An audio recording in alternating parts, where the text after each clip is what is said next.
ఎవరైనా సరే ఆరోగ్యంగా ఉండాలంటే శుభ్రత పాటించాలి. మరి శుభ్రత కావాలంటే ఎలిం ప్రొడక్ట్స్ వాడాలి.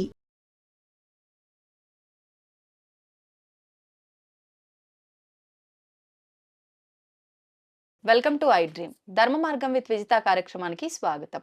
ప్రస్తుతం మనతో పాటు ఉన్నారు శ్రీ శ్రీ శ్రీ ఆనంద శివకామేశ్వరి సన్నిధాన వ్యవస్థాపకులు శివకామేశ్వరి ఆనందమయ్య అమ్మగారు. ఇప్పుడు వారితో మాట్లాడదాం. అమ్మ నమస్తే. శ్రీమాత్రే నమః తల్లి. అమ్మ, ఈ ఆడవారి నెలసరి విషయానికి వచ్చేసరికి రకరకాల విమర్శలు. అంటే వాళ్ళు పూజలకి, వ్రతాలకి ఇలాంటి వాటికి దూరంగా ఉండాలి అని అంటే ఓకే, ఉండొచ్చు అనే భావన. అంటే ఎందుకు ఉండమంటున్నారు అనే విషయానికొస్తే, వాళ్ళ పరిస్థితి కొంచెం అంటే అప్పుడు శారీరకంగా, మానసికంగా వాళ్ళు వీక్‌గా ఉంటారు గాబట్టి, వాళ్ళకొక రెస్ట్ దొరకడం కోసమే పూజలకు, వ్రతాలకు దూరం ఉండాల్సిన అవసరం ఉంది అని ఎక్కడా చెప్పలేదు అని చెప్పి మాట్లాడే వాళ్ళున్నారు. లేదు, అలా ఉండాలి అని చెప్పేవాళ్ళు ఉన్నారు. కొన్ని కొన్ని సందర్భాల్లో ఏమవుతుందంటే, వీళ్ళు ఇలాంటి ఆ డేస్‌లో ఉన్నప్పుడు ఇంట్లో గూడా అసలు నిత్య దీపారాధన కూడా పనికిరాదు. అంటే మగవారు పూజ చేయొచ్చు అని ఇంట్లో పూజ చేయిస్తూ ఉంటారు వాళ్ళతో ఆ సమయంలో. కానీ వాళ్ళు గూడా చేయడానికి పనికిరాదు. ఎందుకంటే వీళ్ళు ఈ రకంగా ఉన్నారు కాబట్టి అని చెప్పి. అంటే ఎవరికి తోచింది వాళ్ళు మాట్లాడేస్తున్నారు. అసలేంటి వాస్తవం ఏంటమ్మా? తప్పకుండా తెలియజేసే ప్రయత్నం చేస్తానమ్మా. యా దేవీ సర్వభూతేషు శక్తిరూపేణ సంస్థిత శ్రీమాత్రే నమః. శ్రీ గురుభ్యో నమః. నెలసరి సమయంలో స్త్రీలకు బదులుగా పురుషులు దీపారాధన చేయవచ్చా? హ్మ్. మన సాంప్రదాయాన్ని గౌరవించి అయితే దీపం లేని ఇంట భోజనము చేయరాదు. హ్మ్. ఇందులో 2 ఉన్నాయి. శివలింగం లేని ఇంట్లో కానీ, దీపము లేని ఇంట కానీ భోజనము చేయరాదు. శివలింగం గూడా.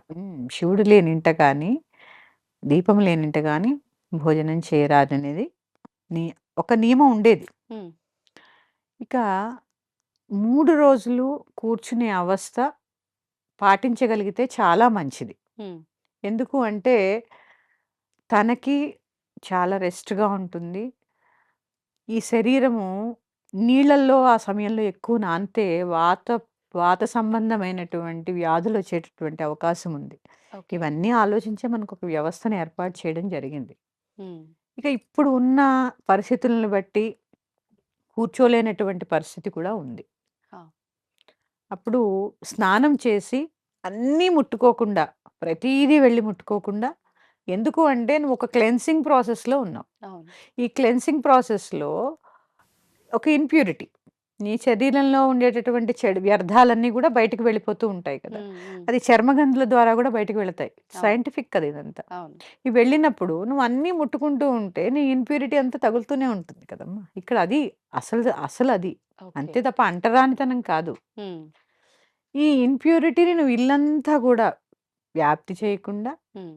చక్కగా ఎంత కావాలో అంత అవసరమైనటువంటి సామాన్లు తీసుకొని, వంట చేసుకొని, భుజించడం అనేది ప్రస్తుత పరిస్థితుల్లో అందరూ చేస్తున్నటువంటిది. కానీ, ఒక సందర్భంలో ఏంటి అంటే, నెలసరి సమయంలో స్త్రీ వంట చేసి పెట్టి అది భుజించినప్పుడు, ఆ భోజనం చేసిన తర్వాత దీపారాధన మాత్రం చేయకూడదు. హుహు. చేయకూడదు. ఓకే. అప్పుడు పనికిరాదమ్మా. హ్మ్. ఈ యజ్ఞోపవేతం ఉంటే అసలే పనికిరాదు. ఆ! ఈ వీళ్ళు గూడా 3 రోజులు ఆవిడ వండిన ఆహారాన్ని భుజించినప్పుడు, హ్మ్. మళ్ళీ 4గో రోజు ఆవిడకి శుద్ధి అయిన తర్వాత, 5దో రోజు వీళ్ళు కూడా యజ్ఞోపవేతం మార్చుకొని, అప్పుడు పూజ చేసుకోవాలి తప్ప, ఓహ్! యజ్ఞోపవేతం ఉన్నవారికైతే పనికిరాదని నేను భావిస్తాను. హుహుహు. ఎందుకంటే వాళ్ళు వండిన ఆహారాన్ని ఎందుకంటే ఆ సమయంలో అక్కడ వాళ్ళు వండినది తినకూడదని కాదమ్మా. హ్మ్. ఆ సమయంలో స్త్రీని బాధ పెట్టకూడదు.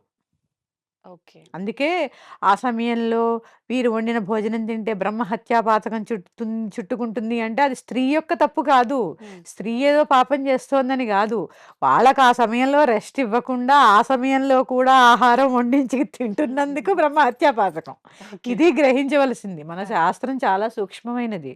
స్త్రీకి అడుగడుగునా విలువిచ్చిందమ్మా. హ్మ్. అందుకే ఒక ఏది మొదలుపెట్టినా ముందు ఏం చెప్పింది? మాతృదేవో భవ, తర్వాతే పితృదేవో పితృదేవో. భవ. అందుకే అమ్మ స్థానానికి అంత గొప్ప విలువనిచ్చినటువంటి ధర్మం హ్మ్. నా హిందూ ధర్మం. ఇలా చూసుకుంటూ వెళితే ఒక్కొక్క దాంట్లో ఒక్కొక్క సూక్ష్మం. లేదు, చక్కగా ఆవిడ వండినటువంటి భోజనం చేయడం లేదు.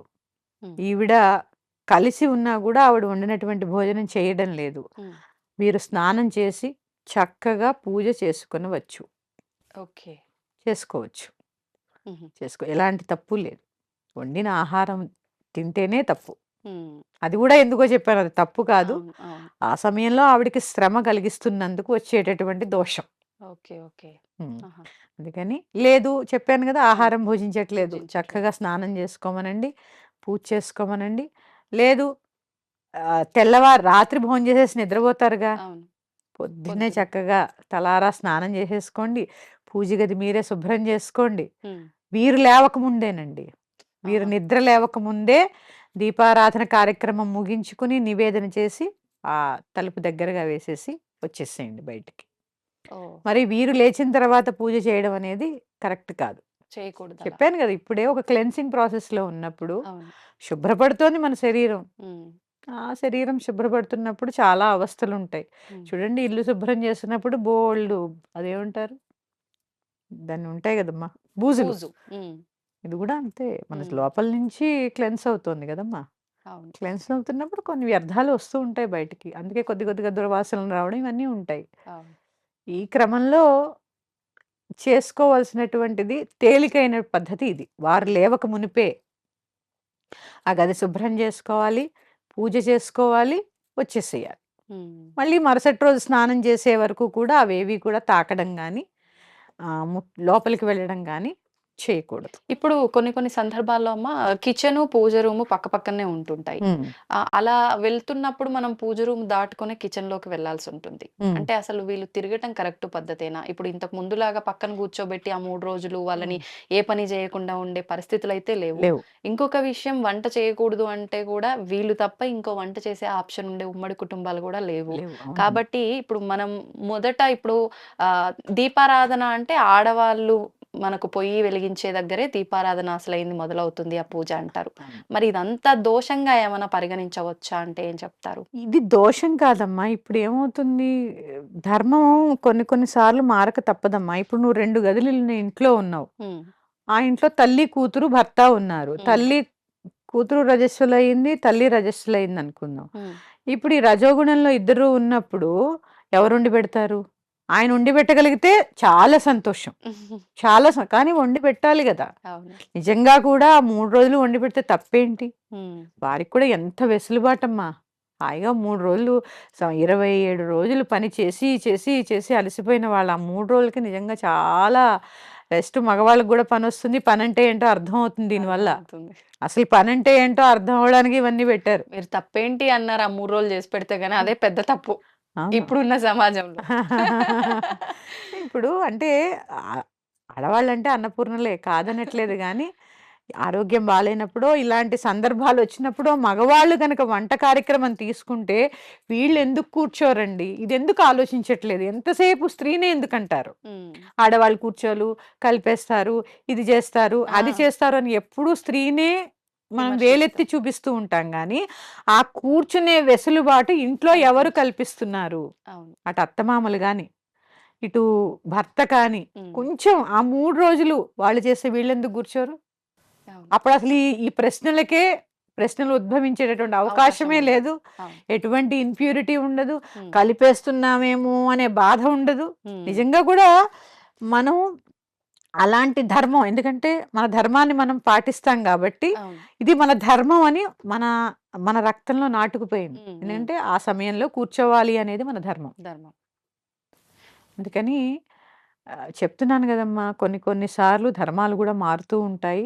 ఈ దీపారాధన అనేది అసలు నిత్య దీపారాధన లేని ఇంట్లో భోజనం చేయకూడదు. ఇప్పుడమ్మా నిత్య దీపారాధన వరకైతే ఓకే. హ్మ్. లేదు ఇలా ప్రత్యేకమైన వ్రతాలు, నోములు ఇలాంటి పూజలేమైనా వచ్చినప్పుడు, హ్మ్. ఇంట్లో ఒక ముగ్గురు ఆడవాళ్ళున్నారు, ఇద్దరున్నారు అనంటే ఎవరికి ఏ టైంలో ఉంటుందనేది మనం హ్మ్. చెప్పలేం. అందరికీ ఒకేసారి ఉండాలని లేదు. అవును. ఇప్పుడు ఫర్ ఎగ్జాంపుల్ వరలక్ష్మి వ్రతమే తీసుకోండి. ఈ మాసంలో వస్తోంది గదా! ఆ రోజున వీళ్ళు వ్రతం ఆచరించే టైంలో ఇంట్లో మిగతా వాళ్ళకేమైనా పీరియడ్స్ ఉంటే ఈ ప్రత్యేకమైన పూజలు, ఈ వ్రతాలు చేసుకోవచ్చా? వాళ్ళు కలపొద్దమ్మా ఇంట్లో. వాళ్ళని దూరంగా ఉంచి. దూరంగానే ఉంచాలి. హ్మ్. ఎలా కలుపుతారు? కలిపి ఎలా పూజ చేస్తారు? హ్మ్.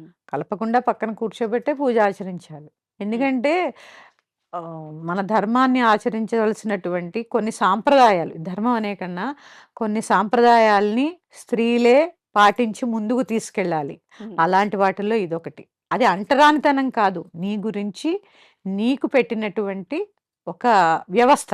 హ్మ్. ఆ వ్యవస్థని ముందుకు తీసుకెళ్ళేటటువంటి రేపు మీరు చేస్తేనే గదా మీ పిల్లలకి చెప్పేది. అవును. అది ఇంప్యూరిటీ అని చెప్పొద్దు.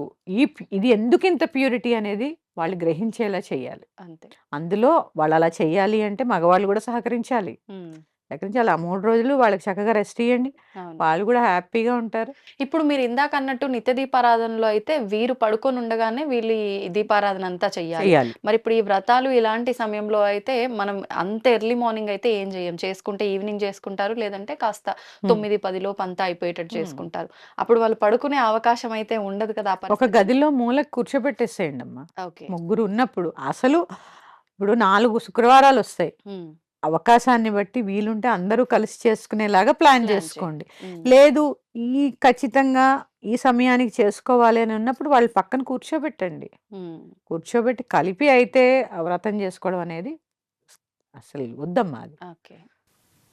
ఇదే చెప్తున్నాను. ఇంప్యూరిటీలో ప్యూరిటీని కలపొద్దు. హ్మ్. హ్మ్. భగవంతుడు అనేది మనం నమ్మేటటువంటి శుద్ధ చైతన్యమైనటువంటి ప్యూరిటీ. అవును.